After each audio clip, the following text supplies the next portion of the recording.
Bonjour à toutes, bonjour à tous, bienvenue sur 8 Mont Blanc. C'est pour moi un plaisir de vous retrouver pour un nouveau journal. Nous sommes aujourd'hui le jeudi 23 février 2023 et voici les titres de cette édition. Nous l'évoquions ce mercredi, le Conseil Savoie-Mont-Blanc s'est réuni pour débattre de son orientation budgétaire. Un moment particulier qui annonce la fin d'une relation, mais pas forcément la fin des collaborations. Les explications à suivre dans un instant. Et puis nous vous proposerons de découvrir la seule distillerie du bassin annécien. Dans un territoire acquis au génépi, à la chèvre et autres liqueurs très locales, Ludovic Roche a choisi de se lancer dans la fabrication de pastis au Savoyard. Plus de détails en fin de journal. Ce n'est plus un secret, le Conseil Savoie-Mont-Blanc, qui réunit les départements de Savoie et de Haute-Savoie, devrait être dissous avant la fin de l'année 2023. Si la majorité des élus savoyards sont aujourd'hui attristés de voir disparaître cette institution, du côté haut-savoyard, on s'engage en revanche à ce que les relations restent solides et durables. Plus de précisions dans ce reportage de Lucas Ruche qui était à Chambéry ce mercredi à l'occasion du débat d'orientation budgétaire 2023 du Conseil Savoie-Mont-Blanc. La fin du Conseil Savoie-Mont-Blanc est de plus en plus proche. Rassemblés ce jeudi pour voter les différents budgets de l'année à venir, les 30 membres du CSMB étaient une nouvelle fois réunis, malgré la disparition annoncée de l'institution. En effet, la décision prise par les 15 élus haut-savoyards de quitter le Conseil Savoie-Mont-Blanc entraînera prochainement la dissolution de l'Assemblée. Une décision évidemment regrettée par les membres de la Savoie. C'est vraiment dommage parce que c'est un conseil qui est arrivé bien à maturité à présent, après plus de 40 ans de pratiques en commune sur tous les sujets qui sont traités au sein de ce conseil actuellement. C'est à regretter, mais comme je le disais, on ne peut que acter cette décision. Malheureusement, nous n'avons pas d'autre choix, nous, Savoyards. Désirant plus de souveraineté, les Hauts-Savoyards tiennent néanmoins à relativiser cette fin de collaboration qui ne sera pas synonyme d'arrêt des échanges entre les deux départements.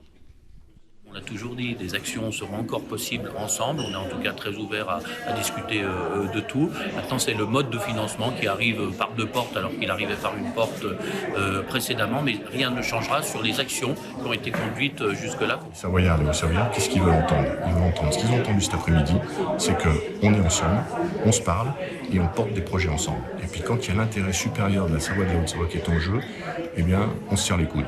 Après, tout le reste, pour le grand public, c'est la littérature. Maintenant, comme on l'est déjà depuis 18 mois, au travail pour renforcer ce qui marche, comme l'agence Savoie-Mont-Blanc, et puis inventer la nouvelle forme de coopération. Moi, il n'y a que ça qui m'intéresse. L'accompagnement politique et financier mené par les deux départements se poursuivra donc d'une manière plus indépendante. À titre d'exemple, l'Orchestre des Pays de Savoie, l'agence Savoie-Mont-Blanc ou encore l'USMB continueront d'être financés par les deux entités.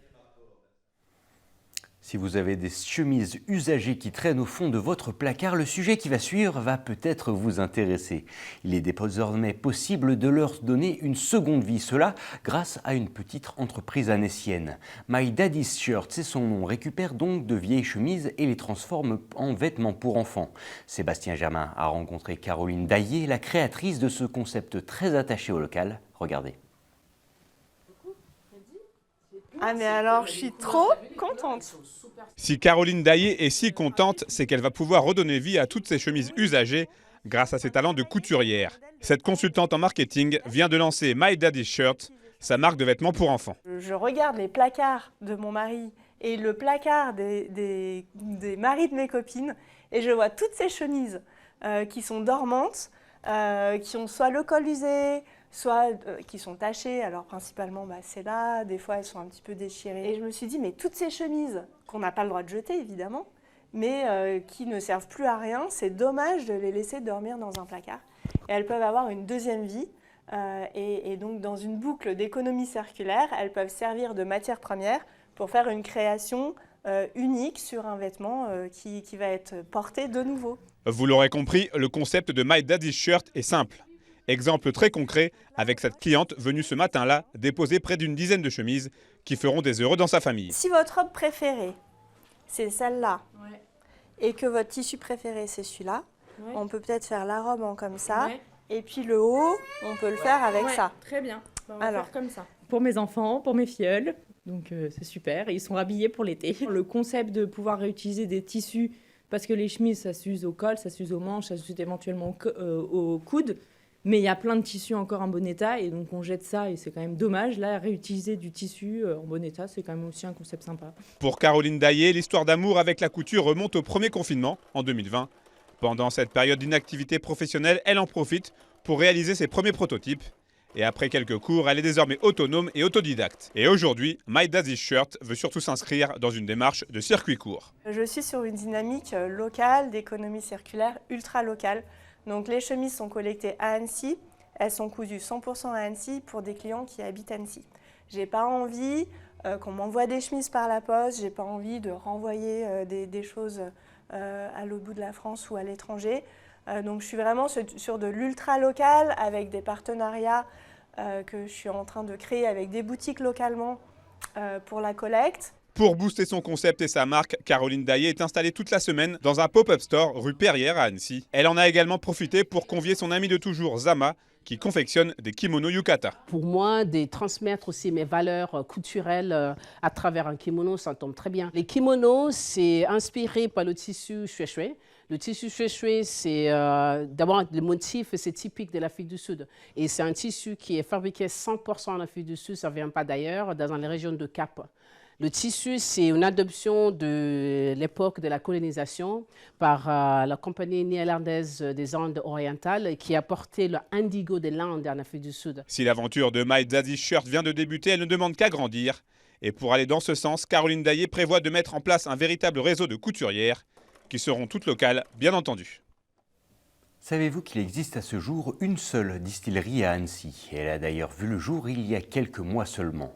Ludovic Roche, son créateur, est un fervent défenseur des valeurs et du savoir-faire savoyard. Pourtant, il a choisi de lancer son entreprise autour d'un breuvage pas très local, mais synonyme pour beaucoup d'été et de soleil, le pastis. Un choix qu'il a expliqué à Victoria Lopez, qui s'est plongée pour nous, et on l'imagine à contre-cœur, dans les vapeurs de la distillerie Saint-Esprit. On regarde son reportage. Il nous chante des souvenirs d'été. Ces notes anisées rafraîchissent les parties de pétanque disputées sous un soleil de plomb. Le pastis nous parle du Sud et tient une place à part dans nos apéritifs. Ludovic Roche a fait le pari de produire le sien à Annecy. C'est un alcool populaire et c'est quelque chose qu'on boit dans tous les cercles. Et j'aime ce côté populaire, j'aime ce côté de partage de nouveau. Il est important et on a tous le droit à notre petit apéro. Dans sa distillerie du Saint-Esprit, ouverte il y a quelques mois, la partenaire incontournable de Ludovic trône fièrement à l'entrée. Bibiane, de son petit surnom, est un alambic en cuivre fabriqué sur mesure. Sainte Bibiane, c'est... Alors déjà, il y a un rapport direct avec la bibine, hein, forcément. Et Sainte Bibiane, c'est la sainte qu'on prie les lendemains de bringue. Et donc du coup, pour pas avoir mal à la tête, pour être bien en forme quand on va retrouver la famille ou quand on part au travail. Et donc, on prie Sainte Bibiane pour que justement les journées se passent mieux.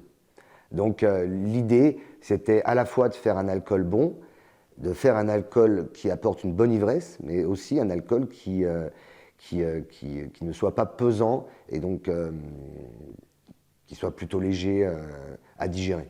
Bibiane est là pour ça, c'est son travail. Avec Bibiane, entre le Saint-Esprit et les valeurs savoyardes, Ludovic Roche s'en remet ici au savoir des anciens. Il prône un retour aux sources, aux plaisirs simples, aux produits authentiques. Inspiré de son pays, la Savoie, fabriqué à partir de fruits locaux, ces alcools se partagent. Ce sont des spiritueux que l'on boit avec modération, certes, mais avec une passion sans limite. L'idée, c'est pas de me mettre en avant, mais c'est plutôt de mettre en avant justement la culture, le produit, les produits, ceux qui ont aussi participé à tout ça. Et je parlais d'esprit communautaire. Il y a vraiment derrière tout ça une volonté à se rattacher à ce que pouvait être l'eau de vie avant et arriver à créer des eaux de vie d'antan. Et donc, je suis friand de tous les conseils que nos anciens peuvent m'apporter parce qu'ils ont ces habitudes, ces petits gestes parfois tout simples, mais qui en disent beaucoup et qui surtout, moi, m'indiquent des gestes à avoir ou des directions à suivre.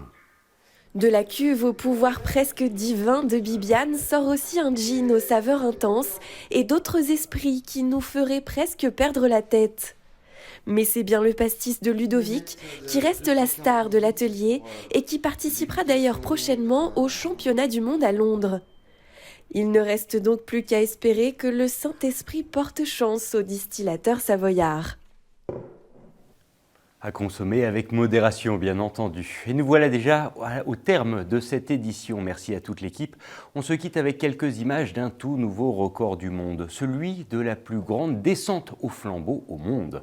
Avec 3593 participants très exactement, la station savoyarde des Arcs bat donc son propre record établi en 2016. Un exploit homologué par huissier ce mercredi 22 février au soir. Une date qui ne doit rien au hasard car regroupant 2 des 3 zones françaises et toutes les autres vacances européennes. Juste après ce journal, vous retrouverez la météo de Thierry Paume, puis l'aparté de la rédac présenté par Sébastien Germain et qui portera sur le festival Osmose de la caricature à Saint-Jean-de-Sixte.